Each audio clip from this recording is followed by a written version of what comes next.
Hello and welcome back to the world of mathematics. Maths की इस दुनिया में आप सभी का हार्दिक स्वागत है। Okay, so yesterday what we have seen, हमने लास्ट लेक्चर में इंक्रीजिंग डिक्रीजिंग फंक्शंस की थियरी देखी थी, बराबर। फटाफट से एक बार वापस रिवाइज करवा लेता हूँ। इंक्रीजिंग फंक्शन मतलब होता क्या है? इंक्रीजिंग फंक्शन हो तो उसमें एफ डैश एक्स हमेशा ही ग्रेटर देन इक्वल टू 0 होगा, बराबर। And increasing strictly increasing function में क्या होता है भाई? स्ट्रिक्टली इंक्रीजिंग फंक्शन में ऐसे इंक्रीजिंग फंक्शन को मैं इस तरह के सिंबल से कभी कभी मैं लिखूंगा।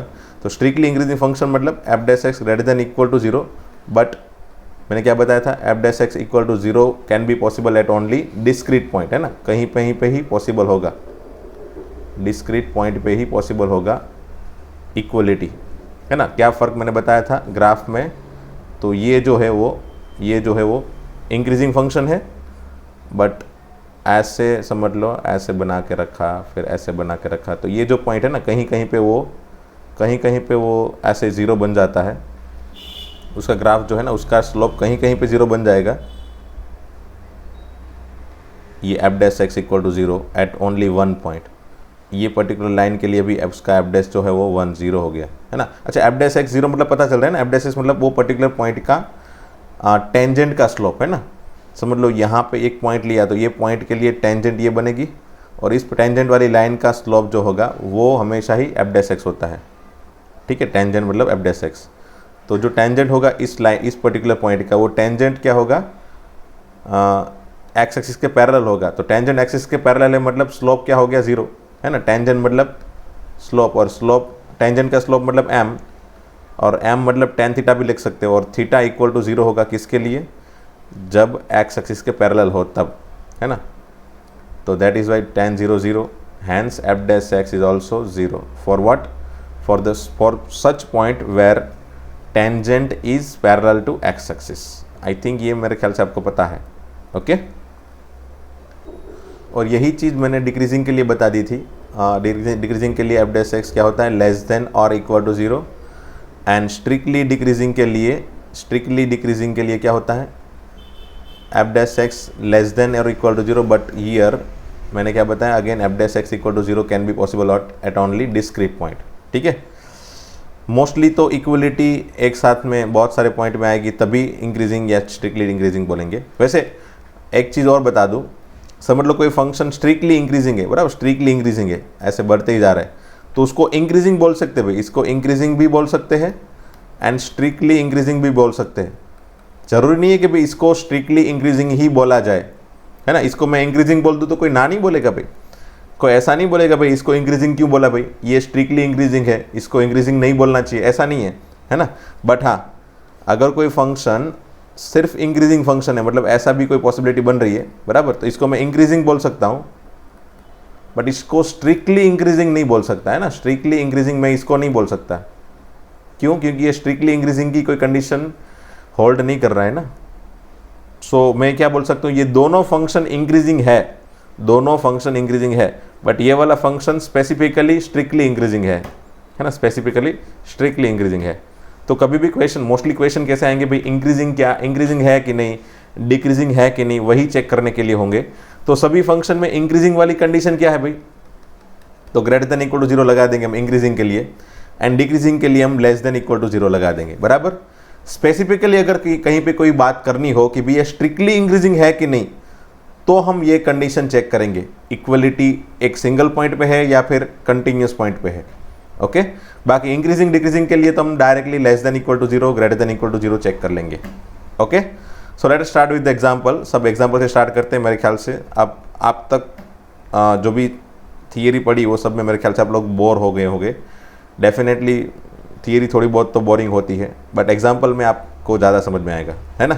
चलो आप पढ़ते हैं एग्जाम्पल, ओके। Example number 8।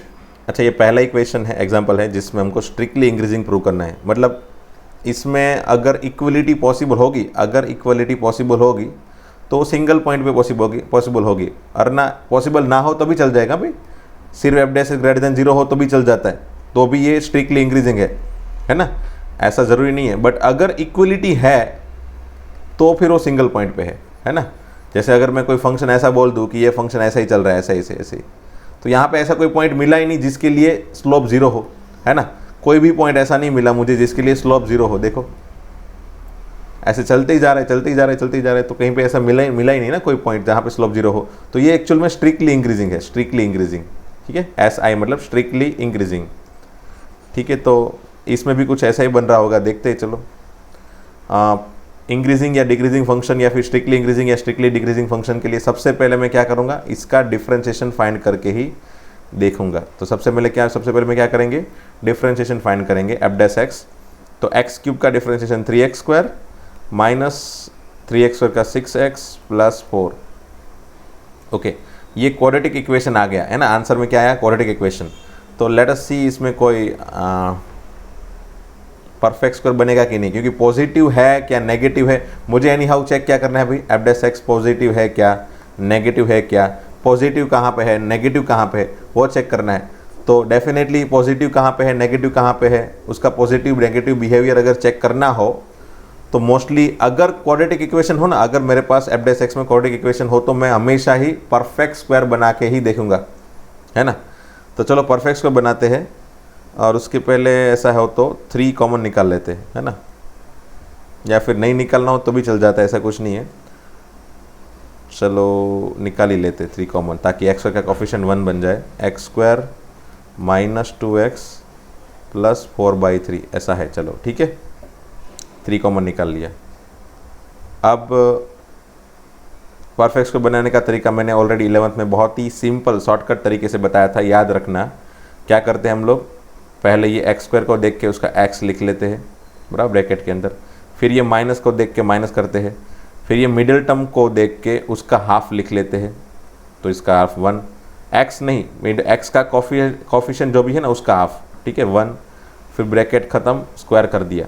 तो ये हमारा परफेक्ट स्क्वायर का काम खत्म हो गया। बट परफेक्ट स्क्वायर का टोटल काम खत्म नहीं हुआ, यहाँ तक हमने खत्म कर दिया सिर्फ परफेक्ट स्क्वायर बनाने वाला टर्म। अब लास्ट में कुछ कॉन्स्टेंट बचेगा, तो ये पहले 4/3 बचा, उसको लिख लो, और उसके बाद माइनस करके ये जो भी यहाँ पे टर्म मिले ना, यहाँ पे जो भी टर्म मिले उसका स्क्वायर यहाँ पे लिख लो। बस इतना करोगे ना तो आपका परफेक्ट स्क्वायर का टोटल काम खत्म हो जाएगा, है ना। एक आध क्वेश्चन और देता हूँ, चलो मैं समझ लो। मेरे पास क्वेश्चन है x² माइनस 5x प्लस 7। चलो इसको परफेक्ट स्क्वायर बनाना है, तो पहले x² को मैंने देख के x लिखा, ठीक है, x² को देख के x लिखा, फिर ये x के कोफिशिएंट ये नेगेटिव को देख के नेगेटिव किया, फिर x के कोफिशिएंट को देख के उसको 2 से डिवाइड किया, है ना। सबको हाफ करना है मतलब 2 से डिवाइड करना है, फिर इसका स्क्वायर कर देना है, फिर प्लस ये 7 एज इट इज़, फिर इसका स्क्वायर मुझे सब्ट्रैक्ट करना है। तो इसका स्क्वायर मुझे सब्ट्रैक्ट करना है, मतलब इसका स्क्वायर होगा क्या 25/4। ओके, तो ये मेरा टोटल काम खत्म, क्या परफेक्ट स्क्वायर बनाने का टोटल काम खत्म। ओके, और x² का कुछ कोएफिशिएंट हो तो उसको कॉमन निकाल के कर सकते हो, है ना। जैसे ये मैंने यहाँ पे 3 कॉमन निकाल लिया है तो भी अच्छा रहेगा, है ना। तो चलो यहाँ पे फाइनली क्या बना, 3 × x - 1 होल स्क्वायर प्लस ये 4/3 - 1 मतलब कितना होता है भाई, 4 - 3/3 दैट इज़ 1/3। ओके, तो चलो अगर मैं 3 मल्टीप्लाई कर लेता हूँ अंदर दोनों के साथ, तो ये हो जाएगा 3 × x - 1 होल स्क्वायर प्लस 1। तो now what we can think of here, double dash नहीं है सिंगल डैश है, कि ये तो हमेशा ही पॉजिटिव रहेगा, ये तो हमेशा ही पॉजिटिव रहेगा। यहाँ पे लिखते हैं चलो, as we know that x - 1 whole square is always positive या फिर ग्रेटर देन इक्वल टू 0, बराबर, ग्रेटर देन इक्वल टू 0, 0 या फिर 0 से बड़ा। 3 मल्टीप्लाई कर लो दोनों साइड, तो यहाँ पे तो 0 के साथ 3 मल्टीप्लाई करेंगे तो डेफिनेटली 0 से तो बड़ा ही, मतलब 0 के साथ 3 मल्टीप्लाई करेंगे तो 0 ही आएगा। दोनों साइड 1 ऐड कर लेते हैं, ठीक है, 1 ऐड कर लेते हैं दोनों साइड। तो चलो कर लिया, है ना, दोनों साइड 1 ऐड कर लिया। तो ये जो 1 है डेफिनेटली वो तो 0 से बड़ा ही है ना, ग्रेटर देन इक्वल टू 1 मतलब वो होता क्या है, एक्चुअल में वो 0 से बड़ा ही होगा, है ना। तो finally 3 × x - 1 whole square plus 1 हमेशा ही 0 से बड़ा होगा। हमको तो वही चीज़ चेक करनी थी कि वो पॉजिटिव है या नेगेटिव, तो ये तो सिर्फ 0 से बड़ा है। इक्वलिटी तो कहीं पे आएगी ही नहीं, इक्वल टू 0 तो कहीं पे बनेगा ही नहीं, क्योंकि मिनिमम से मिनिमम आंसर 1 बनेगा, है ना, कम से कम आंसर 1 बनेगा। तो ये हमेशा ही पॉजिटिव रहता है। So F dash X is always positive, F dash X is always positive मतलब ये स्ट्रिक्टली इंक्रीजिंग हो गया। क्या हो गया, strictly increasing, hence F of X is strictly increasing function. क्या हो गया? Strictly increasing function in R. In R क्यों लिखा है? क्योंकि फंक्शन आर में डिफाइन है ना, तो ऑन आर या फिर इन आर, वट एवर, ठीक है, ऑन आर। ओके, तो ये आपका आंसर खत्म, पहला क्वेश्चन खत्म। बस ऐसे ही करना होता है, बराबर। तो चलो आगे बढ़ते हैं नेक्स्ट क्वेश्चन पे। एग्जाम्पल नंबर 9, क्या लिखा है? Prove that the function cos x, बराबर, cos x फंक्शन है वो प्रूव करना है। ये तीनों कंडीशन प्रूव करनी है। पहला प्रूव करना है भाई हमेशा ही increasing, strictly decreasing in 0 to pi, increasing नहीं डिक्रीजिंग, स्ट्रिक्टली डिक्रीजिंग 0 से पाई के बीच में वो प्रूव करना है। स्ट्रिक्टली इंक्रीजिंग पाई से 2 पाई के बीच में वो भी प्रूव करना है। एंड 0 से 2 पाई के बीच में वो इंक्रीजिंग भी नहीं है डिक्रीजिंग भी नहीं है, वो भी प्रूव करना है। चलो, तो ये पहला दोनों प्रूव कर लिया, डेफिनेटली थर्ड तो ऑटोमेटिक प्रूव हो गया कि भाई डिक्रीजिंग भी है इंक्रीजिंग भी है। तो डेफिनेटली यहाँ से लेके यहाँ तक ये टोटल इंटरवल में डेफिनेटली ये इंक्रीजिंग भी नहीं है और डिक्रीजिंग भी नहीं है ना। मिक्स नहीं बोल सकते ना, इतने इंटरवल में तो हम कुछ नहीं बोल सकते, इंक्रीजिंग है क्या नहीं, डिक्रीजिंग है क्या नहीं। तो ऑटोमेटिकली अगर फर्स्ट एंड सेकंड प्रूव हो गया तो थर्ड ऑटोमेटिक प्रूव हो गया, है ना। चलो तो फिर लिखते हैं फर्स्ट, पहले प्रूव करते हैं फर्स्ट को, है ना। इंक्रीजिंग प्रूव करना हो या डिक्रीजिंग प्रूव करना हो, सबसे पहले मैं क्या करूँगा? Find f dash x. Okay, f dash x, तो यहाँ पे एफ ऑफ एक्स है cos x, तो एफ डैश एक्स क्या होगा भाई? एफ डैश एक्स होगा माइनस साइन एक्स, ठीक है। cos x का differentiation minus sine x.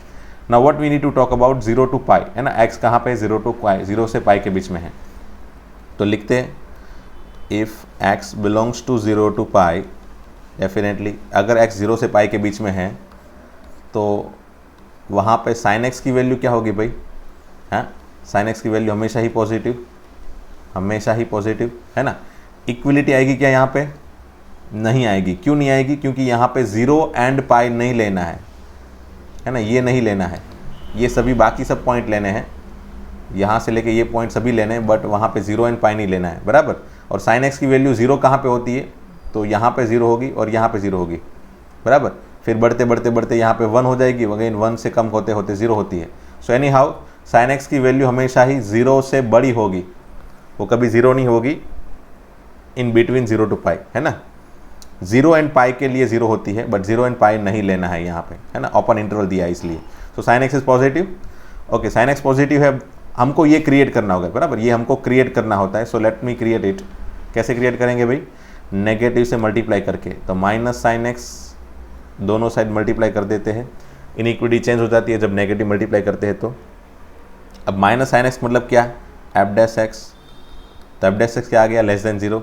So for x belongs to 0 to pi, f dash x less than 0, है ना। F dash x less than 0 मतलब नेगेटिव है, इक्वलिटी भी नहीं आ रही है कहीं पे भी, इसीलिए इसको स्ट्रिक्टली इंक्रीजिंग बोल सकते हैं। So F of x equal to cos x is strictly decreasing, है ना, नेगेटिव है इसलिए strictly decreasing in x belongs to 0 to pi. Okay, ये हो गया पहला प्रूव। सिमिलरली आप दूसरा प्रूव करो इसी फॉर्मेट से, है ना। क्या है? अगेन दूसरा प्रूव करने में वही चीज़ लिखनी है पहले। F of x equal to cos x है, F dash x equal to minus sine X, बराबर। अगेन मुझे लिखना क्या है? If X belongs to pi से लेके 2 पाई, है ना। उन लोग ने क्या बोला है भाई? दूसरा पाई से लेके 2 पाई इंटरवल के लिए बात की है, तो पाई से लेके 2 पाई, if X belongs to pi से लेके 2 पाई, साइन एक्स क्या होगा भाई? साइन एक्स हमेशा ही negative, third and fourth quadrant में साइन एक्स क्या होता है? नेगेटिव, ठीक है। साइन एक्स नेगेटिव है तो माइनस साइन एक्स मतलब माइनस मल्टीप्लाई करने पे ये साइन इनइक्वलिटी चेंज हो जाती है, तो लेस देन का ग्रेटर देन, तो माइनस साइन एक्स मतलब f dash x which is again greater than 0। So what we can see कि एफ डैश एक्स पॉजिटिव आ गया, है ना। तो ये पर्टिकुलर इंटरवल में पाई से लेकर 2 पाई इंटरवल में एफ डैश एक्स पॉजिटिव है, इसलिए strictly increasing. So F of x equal to cos x is strictly increasing in x belongs to pi to 2 pi. Okay, तो ये हो गया बी प्रूव। अब सी लिखते हैं। चलो सी में क्या करना है हमको? सी के लिए क्या करेंगे भाई? F of x equal to वही कॉस एक्स है, बराबर। तो सिर्फ अगर मुझे ऐसा पूछा होता, सिर्फ ऐसा पूछा होता है ना, ये समझ लो ए एंड बी अगर क्वेश्चन में पूछा ही नहीं होता बराबर, तो मैं कैसे प्रूव करता सी को? तो फिर मैं कैसे करता? अगेन स्टार्ट करता शुरू से, f f x equal to cos x, then f dash x equal to minus sine x, ऐसे लिख लेता बराबर। अब क्वेश्चन में x बिलोंग्स टू क्या दिया है भाई? 0 से लेके 2 पाई, है ना। क्वेश्चन में x बिलोंग्स टू 0 से लेके 2 पाई। अब मैं क्या करता कि ये जो 0 से लेके 2 पाई है ना, उसके बीच में इसका बिहेवियर देखता, है ना। डेफिनेटली मैं साइन एक्स के अंदर जाता, ग्राफ के अंदर जाता, सॉरी यूनिट सर्कल के अंदर जाता और बिहेवियर देखता। तो यहाँ पे साइन एक्स पॉजिटिव है और ये दोनों में साइन एक्स नेगेटिव है। इट मीन्स व्हाट कि ये दोनों इंटरवल में माइनस साइन एक्स नेगेटिव होगा और ये दोनों इंटरवल में माइनस साइन एक्स पॉजिटिव होगा। तो ये देख के तुरंत मैं यहाँ पे लिखूंगा कि if x belongs to 0 to pi, बराबर, x belongs to 0 to pi, then sine X is positive, minus sine X is negative, so F dash X is negative, so F of X, हाँ F dash X is negative, and if x belongs to pi से लेके 2 पाई, then sin x is again negative, minus sin x is positive, f dash x is positive. So f of x is increasing,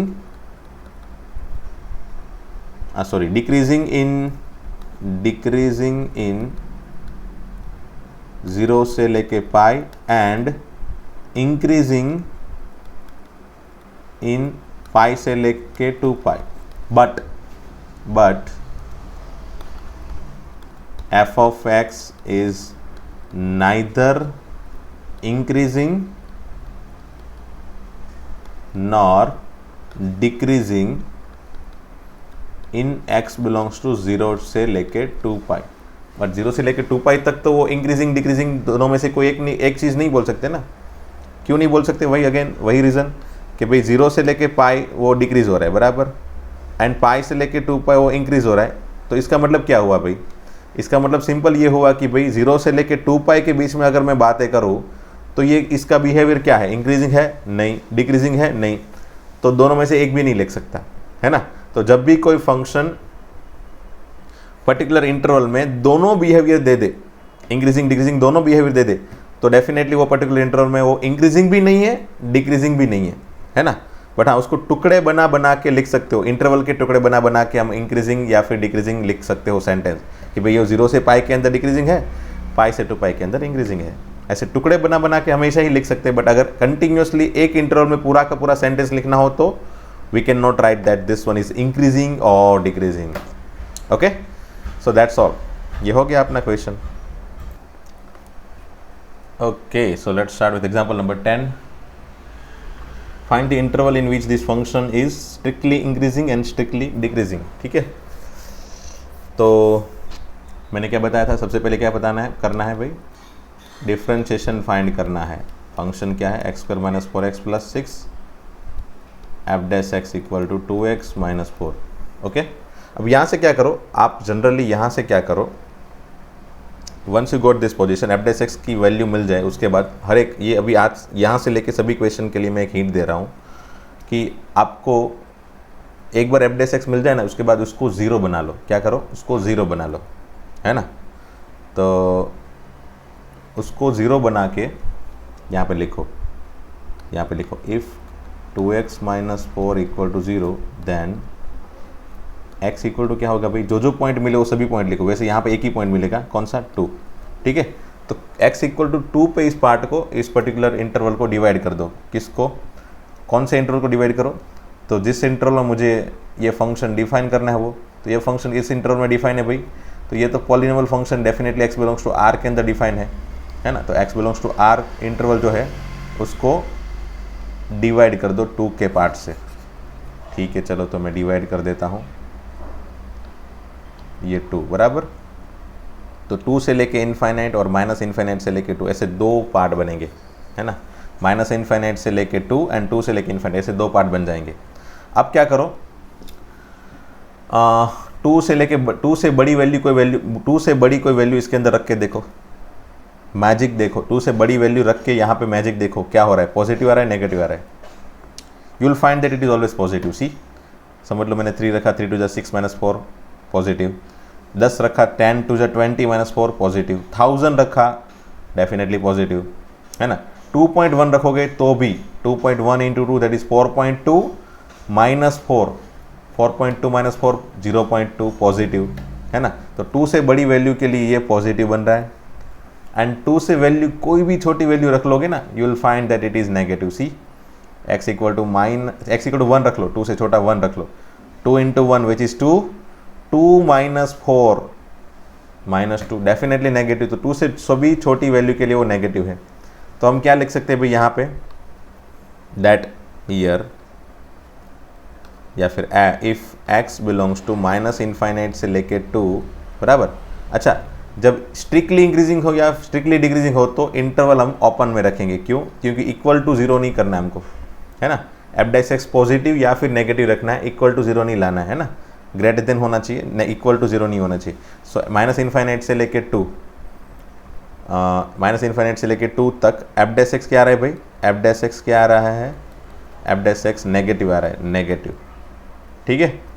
and if x belongs to 2 से लेके infinite then f' is positive, ठीक है। So what we can write here, that function is, ऐसे छोटा सा एक table बनाएंगे हम, बराबर, ठीक है। ऐसा छोटा सा एक टेबल बनाएंगे और ये हमारा आंसर होगा, और ये हर एक क्वेश्चन के लिए करेंगे, बराबर। अब आप बोलोगे सर ये टेबल बनाना ज़रूरी है क्या? तो अगेन वही बात, आपकी बुक के अंदर भी टेबल दिया है ना, आपकी बुक के अंदर भी इस तरह के टेबल से आंसर बताए हैं। सो बेटर भी हम भी उसी को फॉलो करें, है ना, आपका आंसर परफेक्टली दिखाई भी दे और एग्जामिनर के ऊपर अच्छी इंप्रेशन भी बने, है ना। तो क्या है टेबल में लिखना, तो दोनों इंटरवल लिखने, बराबर। ये 2 इंटरवल मिले मुझे, तो दोनों इंटरवल लिख लेने हैं कि भाई -∞ से लेके 2, और दूसरा इंटरवल क्या बना भाई, 2 से लेके इनफाइनाइट, बराबर। अब उसकी साइन तो यहाँ पे बना दी थी भाई, -∞ से लेके 2 तक f' की साइन क्या है भाई, नेगेटिव, और 2 से लेके इनफाइनाइट के लिए f' की साइन क्या है, पॉजिटिव, बराबर। जब f' नेगेटिव हो तो फंक्शन कैसा होता है भाई, डिक्रीजिंग। और यहाँ पे हम लोग स्ट्रिक्टली डिक्रीजिंग के बारे में बात कर रहे हैं भाई, स्ट्रिक्टली डिक्रीजिंग, क्योंकि क्वेश्चन में उन लोग ने स्ट्रिक्टली डिक्रीजिंग पूछा है इसलिए। एंड पॉजिटिव हो तब स्ट्रिक्टली डिक्रीजिंग, स्ट्रिक्टली इंक्रीजिंग, बराबर। अच्छा, यही क्वेश्चन में अगर स्ट्रिक्टली की जगह सिर्फ पूछा होता इंक्रीजिंग या डिक्रीजिंग तो क्या फ़र्क रहता भाई, तो मैं यहाँ पे इक्वल टू लगा देता, है ना, इक्वल टू 0 लगा देता, क्योंकि इक्वल टू 2 रखने पे, x = 2 रखने पे ये देखो फंक्शन क्या बन जाता है, x = 2 रखने पे 2 2 4 -4 0, है ना। सो f' = 0 बन जाता, तो x = 2 मैं दोनों जगह ले सकता, दोनों जगह पे ले सकता, यहाँ पे भी ले सकता और यहाँ पे भी ले सकता था। तो आप क्या करो कि याद रख लो, स्ट्रिक्टली हो तब आपको ओपन इंटरवल लगाना है, और स्ट्रिक्टली ना लिखा हो तो आप क्लोज इंटरवल लगा दो, ओके। वैसे ये वाले क्वेश्चन में आपको ओपन इंटरवल ही रखने हैं, क्योंकि यहाँ पे स्ट्रिक्टली नहीं पूछा, सिर्फ इंक्रीजिंग या डिक्रीजिंग नहीं पूछा है, स्ट्रिक्टली पूछा है, तो आपको ओपन इंटरवल ही रखने हैं, ठीक है। ओके, चलो आगे बढ़ते हैं। और ये स्ट्रिक्टली क्वेश्चन नहीं था, सिर्फ स्ट्रिक्टली क्वेश्चन में था, बराबर, सिर्फ इंक्रीजिंग या डिक्रीजिंग नहीं था, ओके।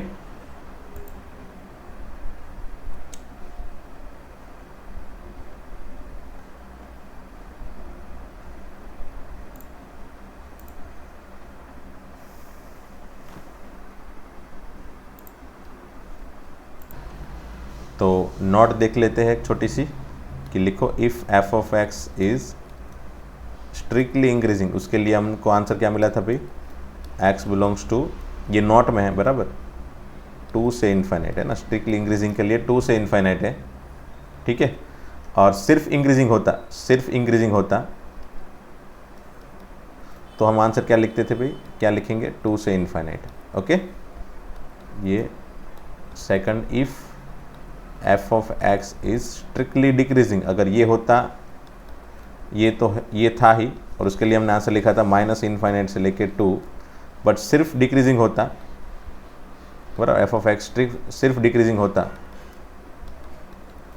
तो हम आंसर लिखते हैं भाई माइनस इनफाइनाइट से लेके 2, और यहाँ पे 2 लिखते हम, बराबर। यहाँ पे हमने 2 क्लोज इंटरवल में रखा है दोनों जगह पे, ठीक है। तो ये याद रखनी है नोट, और ऐसे ही हम सभी इक्वेशन सॉल्व करेंगे, है ना। तो चलो आगे बढ़ते हैं। क्वेश्चन नंबर 11, एग्जाम्पल नंबर 11 क्या पूछा है? Again strictly increasing strictly decreasing का इंटरवल कौन सा है वो फाइंड करना है, बराबर। कोई बात नहीं, सबसे पहले एफ ऑफ एक्स दिया है क्या, 4x³ minus 6x² minus 72x plus 30। वैसे जब भी पॉलिनोमियल इक्वेशन दिया हो ना, तो पॉलिनोमियल इक्वेशन के लिए क्वेश्चन थोड़ा इजी रहता है ना, थोड़ा इजी हो जाता है। बाकी दूसरे कोई क्वेश्चन में इतना इजी नहीं बनता जितना पॉलिनोमियल इक्वेशन में इजी रहता है इंक्रीजिंग डिक्रीजिंग प्रूव करना, है ना। सबसे पहले डिफरेंशिएशन फाइंड करेंगे। 4 3 जा 12x² माइनस 6 2 जा 12x बराबर माइनस 72। अब ये इजी क्यों रहता है? क्योंकि मोस्टली यहाँ से फिर फैक्टराइज हो जाता है क्वेश्चन, फैक्टराइज हो जाता है ना, तो वहाँ से फ़ायदा क्या होगा? देखो पहले 12 कॉमन निकाल लिया, x² माइनस से 2x फिर 6, है ना, सॉरी यहाँ पे x है, सिर्फ x² minus x minus 6, okay. अब इसको फैक्टराइज करो और तो ये हो जाएगा x 3 2 जा 6 minus 3 plus 2, okay, minus 3 plus 2 minus 1 multiplication minus 6, okay. अब मैंने क्या बताया था लास्ट क्वेश्चन में कि आप साइड में पहले देखो, if f dash x equal to 0, बराबर। अगर f dash x equal to 0 है तो कौन कौन से पॉइंट मिले मुझे? तो अगर ये इक्वल टू 0 हुआ तो x इक्वल टू 3, बराबर, और x इक्वल टू माइनस 2, ऐसे 2 पॉइंट मिले ना, तो मुझे लिख देने हैं यहाँ पे 10x equal to minus 2 and 3, ये 2 पॉइंट मिले मुझे, ठीक है। F dash x equal to 0 करने पे मुझे x equal to minus 2 and 3 मिले। तो जो भी मुझे 2 पॉइंट मिले उसको लेके मैं तुरंत क्या करूँगा, एक नंबर लाइन ड्रॉ कर लूँगा, ठीक है, नंबर लाइन ड्रॉ कर लूँगा, दोनों पॉइंट उसके अंदर मार्क कर लूँगा। चलो कर लिया, एक माइनस 2 है, एक 3 है, ठीक है। अब यहाँ से क्या करना है, तो यहाँ से ना मोस्टली ये सभी इक्वेशन मोस्टली लीनियर होंगे, बराबर। लीनियर मतलब ax प्लस बी के फॉर्मेट में, बराबर। ये ax प्लस बी के फॉर्मेट में होते हैं मोस्टली 99%। तब ax प्लस बी के फॉर्मेट में है, और उसमें भी अगर a जो है ना वो पॉजिटिव ना हो तो पॉजिटिव बना लो, मतलब बाई चांस समझ लो यहाँ पे 3 minus x into x plus 2 आया, तो क्या करो कि पहले इसको इसमें से नेगेटिव कॉमन निकाल के, x का कोएफिशिएंट नेगेटिव है ना, तो नेगेटिव कॉमन निकाल के ऐसे बना लो, बराबर, इस तरह के फॉर्मेट में बना लो। उसके बाद once we get every term in ax plus b format where a positive, बराबर, इस तरह के फॉर्मेट में एक बार आ जाए, उसके बाद करो ये नंबर लाइन के अंदर क्या करो, पहले यहाँ पे प्लस ले लो, बराबर, पहले यहाँ पे प्लस ले लो, फिर सभी लीनियर टर्म है ना, तो मतलब पावर 1 है, तो फिर प्लस, फिर माइनस, फिर प्लस, बराबर। अब मैं इसके रूल्स वहाँ पर एक बार दिखा देता हूँ। मैंने 11th में मेरे ख्याल से इसके रूल्स दिखाए थे, इनइक्वलिटी के रूल्स, कि भाई समझ लो यहाँ पे कोई x माइनस 3 है, x प्लस 7 है, से x माइनस 5 है, समझ लो डिवीज़न में भी कोई 2 टर्म है, एक आध 2x प्लस 3 ऐसा, बराबर, और समझ लो एक 5x प्लस 7 है, ठीक है। और चलो पहले मैं ऐसे सॉल्व कर लेता हूँ इसके लिए, सभी लीनियर टर्म के लिए, बराबर। मैंने सबसे पहले क्या चेक किया, x के सभी कोएफिशिएंट जो है वो पॉजिटिव है क्या? हाँ है। उसके बाद मैंने सबसे पहला काम किया नंबर लाइन में क्रिटिकल पॉइंट, तो ये 0 कब होता है 3, ये 0 कब होता है -7, ये 5 है ना, ये 5, फिर ये 0 कब होता है -3/2, और ये 0 कब होता है -7/5। तो ये सभी पॉइंट पहले मार्क कर लो इसके अंदर। तो सबसे बड़ा पॉइंट है 5, बराबर, फिर है 3, फिर -7/5 आई थिंक, फिर -3/2 है ना, -7/5 मतलब -1 पॉइंट समथिंग एंड 1.2 या 4, हाँ -1.4, ये -1.5 है ना, ये -1.4 और ये -1.5, तो कौन बड़ा हुआ? ये वाला छोटा हुआ उससे, एंड देन -7, ये ज़रूरी है भैया ना, पोजीशन में एग्जैक्टली लिखना है। फिर अगर सभी के पावर में 1 1 मतलब सभी लीनियर टर्म है तो डायरेक्टली प्लस से स्टार्ट करो, फिर minus plus minus plus minus ऐसे लिख लो, ख़त्म, यहाँ पे अपना काम ख़त्म, बराबर। बट बाई चांस क्वेश्चन में बाई चांस समझ लो एक आध कोई ऐसा टर्म आया जिसके पावर में 2 हो, 3 हो, 7 हो, बराबर 7 है, समझ लो 8 है, यहाँ पे भी समझ लो कोई पावर है 10, बराबर, और इसका पावर है 11, ओके, इस तरह के पावर में है। तो फिर ये साइन कैसे लिखेंगे, उसका रिजल्ट देख लो। अब यहाँ पे साइन कैसे करेंगे, पहले तो प्लस से ही स्टार्ट करना है, बराबर, पहले तो प्लस से ही स्टार्ट करना है। ये समझ लो एफ डैश का आंसर, एफ डैश एक्स का आंसर ऐसा बना, तो नंबर लाइन के अंदर हम कैसे प्लस माइनस साइन रखेंगे उसी की बात कर रहा हूँ, बराबर। पहले तो प्लस से ही स्टार्ट करना है, फिर 5 के पास गए, किसके पास गए 5, यहाँ पे 5 है, 5 कहाँ से मिला, यहाँ से। तो अगर उसका पावर इवन है, अगर पावर इवन है, अगर पावर इवन है, बराबर, तो फिर sign as it is, sign as it is, जो भी साइन है उसको एज इट इज़ रखो, मतलब आगे जो साइन है उसी को एज इट इज़ रख लो। आगे अगर नेगेटिव साइन रहती तो यहाँ पे नेगेटिव रखना, पॉजिटिव साइन रहती तो पॉजिटिव रखना है, ठीक है, साइन एज इट इज़। और अगर पावर ऑड है तो साइन चेंज, है ना, तो साइन चेंज, मतलब प्लस का माइनस, माइनस का प्लस, ठीक है। तो चलो अब 3 के पास गए, प्लस यहाँ पे मिला, अब 3 के पास गए, 3 कहाँ पे मिला भाई मुझे, यहाँ से। पावर क्या है, इवन, तो साइन एज इट इज़, वापस एज इट इज़ साइन आई भाई बाई चांस, चलो कोई बात नहीं। फिर गया -7/5 के पास, कहाँ से मिला मुझे भाई, इससे नहीं, इससे नहीं, इससे नहीं, इससे नहीं, इससे मिला मुझे, -7/5 मुझे इससे मिला। उसका पावर क्या है भाई 11, ऑड है तो साइन चेंज करनी है, प्लस हो तो माइनस, माइनस हो तो प्लस, तो यहाँ पे प्लस है इसीलिए माइनस, ठीक है। फिर मैं गया -3/2 के पास, -3/2 कहाँ से मिला, इससे। पावर क्या है, इवन, इवन पावर है तो साइन एज इट इज़, तो माइनस का एज इट इज़ माइनस। फिर गया मैं -7 के पास, -7 कहाँ से मिला मुझे, इससे। x + 7 का क्रिटिकल पॉइंट इक्वल टू 0 करने पर x = -7 मिलता है ना, वही। उसका पावर क्या है, ऑड, ऑड पावर है तो साइन चेंज, तो साइन चेंज कर लो बस। तो इससे मुझे ये फाइनली प्लस माइनस के फॉर्मेट से ये आंसर मिले, है ना। तो अब मेरे ख्याल से आपको पता चल गया होगा कि भाई एफ डैश एक्स पॉजिटिव यहाँ पे भी है, यहाँ पे भी है, यहाँ पे भी और यहाँ पे भी है। तो लिख लेना भाई -∞ से लेके -7 एंड -7/5 to 3, और यहाँ पे कंटिन्यू है तो -7/5 से लेके इनफाइनाइट तक ये फंक्शन क्या है, इंक्रीजिंग है। एंड -7 से लेके -3/2 एंड -3/2 से लेके -7/5, ये दो पर्टिकुलर इंटरवल में फंक्शन डिक्रीजिंग है, ठीक है।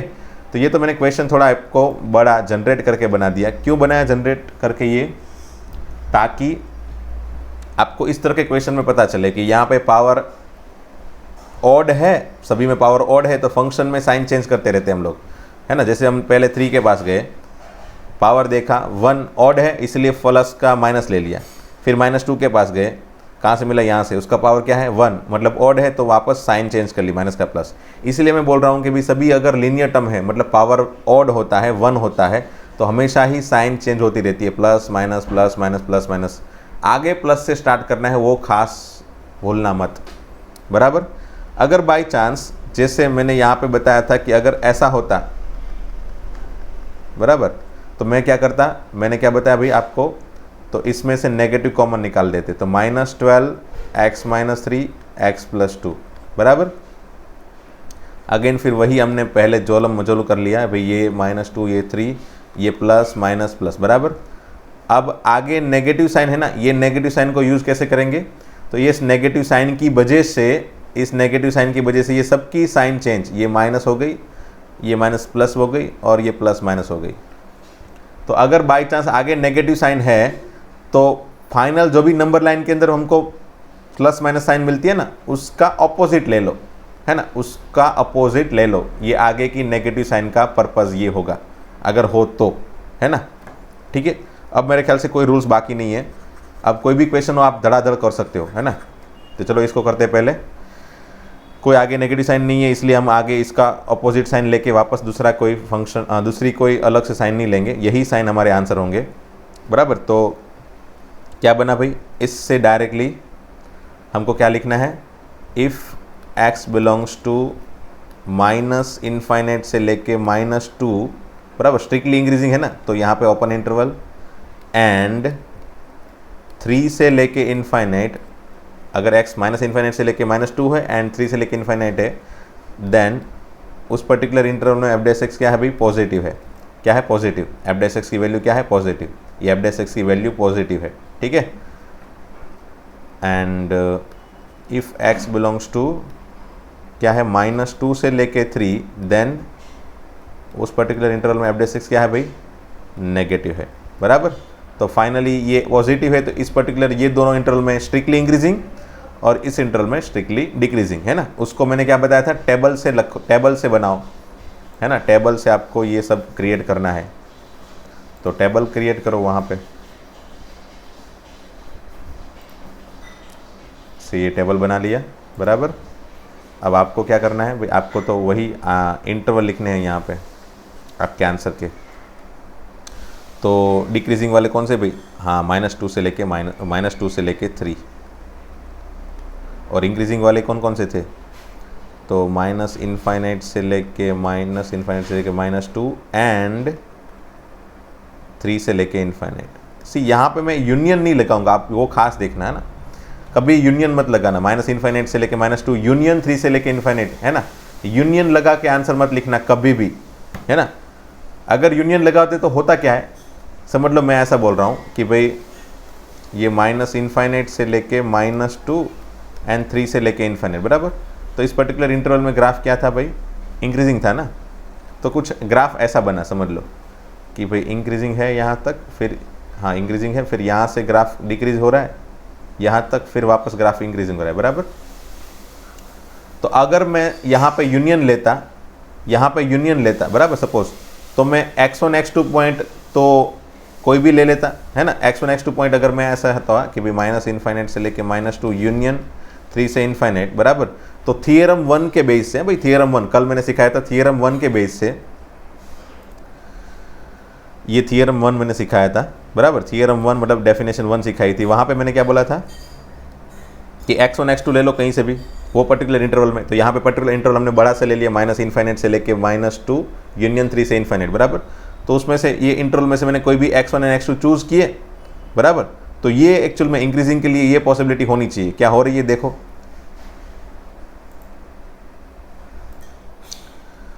तो मैं समझ लो एक x1 लेता हूँ यहाँ से ये मैंने x1 ले लिया और इसको मैंने x2 ले लिया, बराबर, ठीक है। ये x1 ले लिया और इसको x2 ले लिया, बाई ये मैंने अपने हिसाब से कोई भी ले लिया ग्राफ को आपको समझाने के लिए। तो x1 जो है वो x2 से छोटा है ना, x1 जो है वो x2 से डेफिनेटली छोटा है, x1 नेगेटिव होगा, x2 बड़ा पॉजिटिव होगा। बट आप देख सकते हो x1 के लिए आंसर और x2 के लिए आंसर, तो f'(x1) का आंसर f'(x2) के आंसर से तो बड़ा है ना। तो ये तो रिक्वायरमेंट किसकी है भाई, ये रिक्वायरमेंट तो डिक्रीजिंग की है। और हमने क्या लिखा भाई, माइनस इनफाइनाइट से लेके -2 यूनियन 3 से लेके इनफाइनाइट में तो इंक्रीजिंग है, देखो यहाँ से इंक्रीजिंग, फिर यहाँ से इंक्रीजिंग। तो अगर मैं यूनियन लिखता ना, तो उसका मतलब क्या होता है कि भाई x1 एंड x2 में ये पूरे इंटरवल में से ले सकता था, है ना।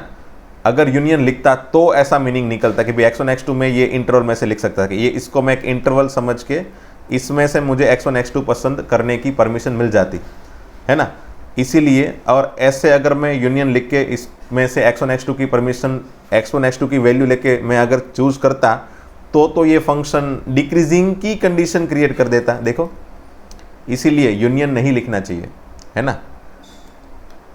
तो ये एक इंटरवल I1 हो गया और ये एक इंटरवल I2 हो गया, इसलिए बीच में I एंड है कि I1 इंटरवल में, सिर्फ I1 इंटरवल में, मतलब सिर्फ I1 इंटरवल मतलब कहाँ से कहाँ तक, तो ये माइनस इनफाइनाइट से लेके -2 इंटरवल में, ये I1 इंटरवल में हमेशा ही x1 x2 के लिए वही रिक्वायरमेंट होगी।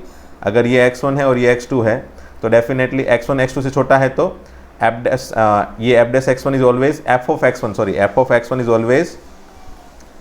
ऑलवेज लेस देन f(x2), यही होगा, है ना। अगर मैं पर्टिकुलर इंटरवल से बातें करूँ तो ओके। तो ये रीज़न था सिर्फ यूनियन नहीं लिखने का, है ना, और कुछ है नहीं इसमें। यूनियन कहीं नहीं, क्यों नहीं लिख रहे उसका रीज़न मैंने समझाया आपको। अगर नहीं समझ में आया तो आप भूल सकते हो, छोड़ सकते हो। अब बस इतना याद रखो कि यूनियन नहीं लिखना है कभी भी इंटरवल के बीच में, ओके। अगर समझ में आ गया है तो अच्छी बात है, और अगर समझना ही है तो वापस इसको रिवाइंड करो, और फिर भी समझ में नहीं आ रहा है तो मुझे कॉल करो, है ना। Okay, let's see example 12। Find the interval in which the function f of x equal to sine 3x x belongs to 0 to π/2। इस इंटरवल में ही बातें होगी, बराबर। डिक्रीजिंग इंक्रीजिंग कहाँ पे है वो इंटरवल फाइंड करने हैं, ठीक है। तो सिर्फ इसी इंटरवल के अंदर बातें करेंगे, और यहाँ पे स्ट्रिक्टली वगैरह वर्ड नहीं लिखा है, तो स्ट्रिक्टली वगैरह वर्ड नहीं लिखा है तो मैंने बताया उस हिसाब से सभी जगह पे क्लोज इंटरवल रखेंगे हम, बराबर। क्लोज इंटरवल रखेंगे, बस उतना ही फ़र्क है स्ट्रिक्टली में और सिर्फ इंक्रीजिंग में, बराबर। स्ट्रिक्टली वर्ड है तो open interval, and strictly increasing या स्ट्रिक्टली डिक्रीजिंग वर्ड नहीं है तो हम क्लोज इंटरवल करेंगे ये सभी में, ठीक है। तो चलो सबसे पहले क्या करते हैं भाई, सबसे पहले मैं डिफ्रेंशिएशन का काम करता हूँ, वो आपको पता है भाई। तो f dash x equal to sine 3x का क्या होगा, कॉस 3x इंटू 3x का क्या होगा 3, तो 3 cos 3x, ठीक है। और फिर यहाँ से मैं क्या काम करता हूँ भाई, तो यहाँ से मैं ऐसा लिखता हूँ कि भाई if f dash x equal to 0 then definitely ये 3 cos x 0 होगा, है ना। Definitely 3 cos 3x equal to 0, okay. अब 3 cos 3x इक्वल टू 0 तो cos 3x भी 0 होगा।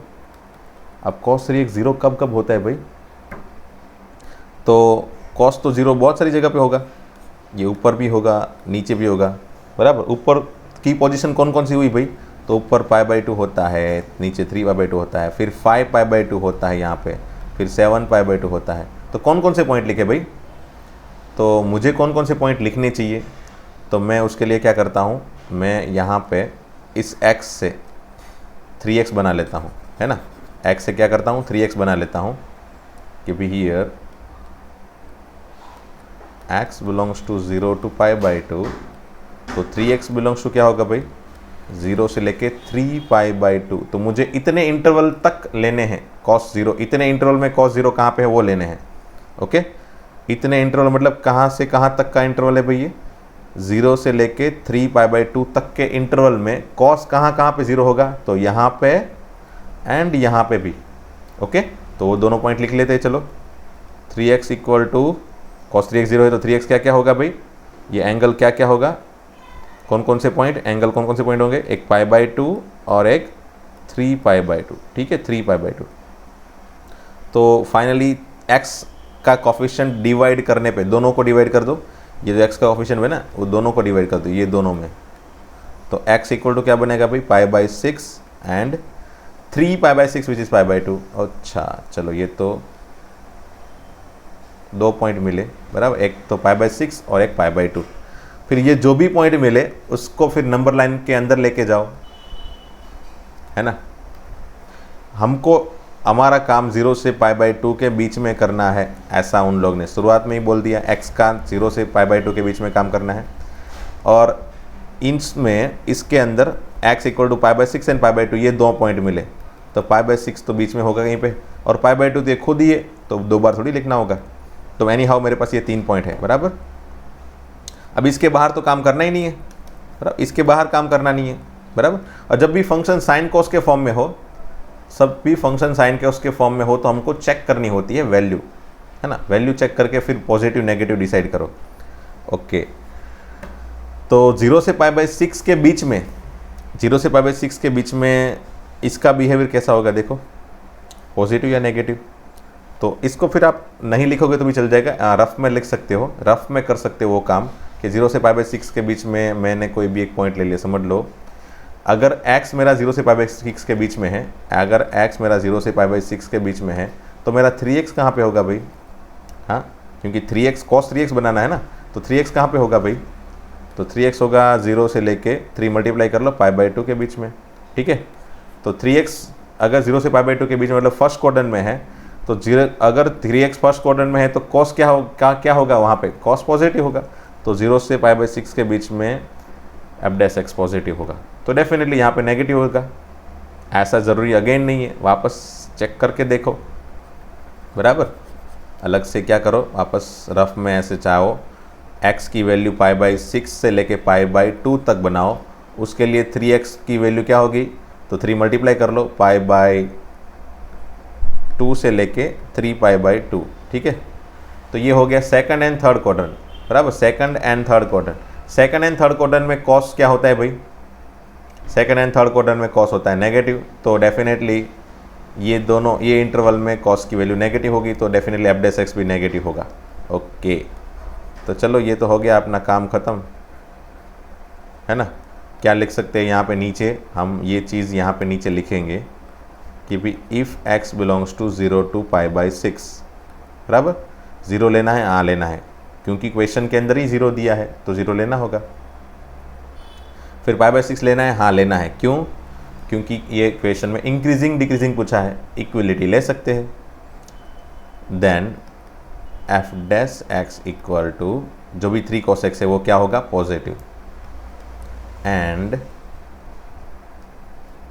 अगर x बिलोंग्स टू π/6 से लेके π/2 है, देन f' क्या होगा भाई, नेगेटिव, बराबर। f' क्या होगा, नेगेटिव। ओके, तो फाइनली हमने टेबल बना लिया। टेबल कौन सा बनाना है, वही हमने जो कल अभी थोड़ी देर पहले बनाया था, वही क्या था उसमें, पहले लिखो इंटरवल, बराबर, फिर यहाँ पे sign of f' and then nature, बराबर। तो इंटरवल में क्या क्या होगा भाई, कौन कौन से इंटरवल होंगे, तो एक तो 0 से लेके π/6, तो वहाँ पे साइन फंक्शन की क्या होगी भाई, definitely negative, sorry positive. And π/6 से लेके π/2 के लिए फंक्शन की साइन क्या है, नेगेटिव। यहाँ पे क्या है, इंक्रीजिंग, और यहाँ पे क्या है, डिक्रीजिंग। तो ये आपके आंसर, ठीक है, ये आपका आंसर। और इसी तरीके से आपको आपके आंसर बनाने हैं। सिंपल है ना, बहुत ही सिंपल टास्क है भाई ये। अब एग्जाम्पल 13 बाकी है, चलो तो वो मैं नेक्स्ट डे करवाऊंगा, मतलब नेक्स्ट लेक्चर में करवाऊंगा। और एक्सरसाइज में कुछ क्वेश्चन आप होमवर्क में ट्राई कर सकते हो, चलो मैं दे देता हूँ। एक्सरसाइज 6.2 के बराबर ये क्वेश्चन है, इसमें से आप ये थर्ड कर सकते हो, बराबर, थर्ड क्वेश्चन कर सकते हो। वैसे फर्स्ट एंड सेकंड भी इजी है, फर्स्ट भी कर सकते हो। फर्स्ट तो इजी है ना, डायरेक्टली डिफरेंशिएट करोगे 3 आ जाएगा, 3 पॉजिटिव है इसलिए इंक्रीजिंग, स्ट्रिक्टली इंक्रीजिंग डेफिनेटली। ये सेकंड भी हो जाता है वैसे तो, e⁻²x का डिफरेंशिएशन e⁻²x इंटू 2। अब e⁻²x तो हमेशा ही पॉजिटिव है, बराबर, तो डेफिनेटली 2 इंटू e⁻²x भी हमेशा ही पॉजिटिव होगा, तो डेफिनेटली ये भी हमेशा ही पॉजिटिव है, तो इट्स स्ट्रिक्टली इंक्रीजिंग। तो फर्स्ट सेकंड थर्ड ट्राई करना, सॉल्यूशन में कल दिखाऊंगा, बराबर।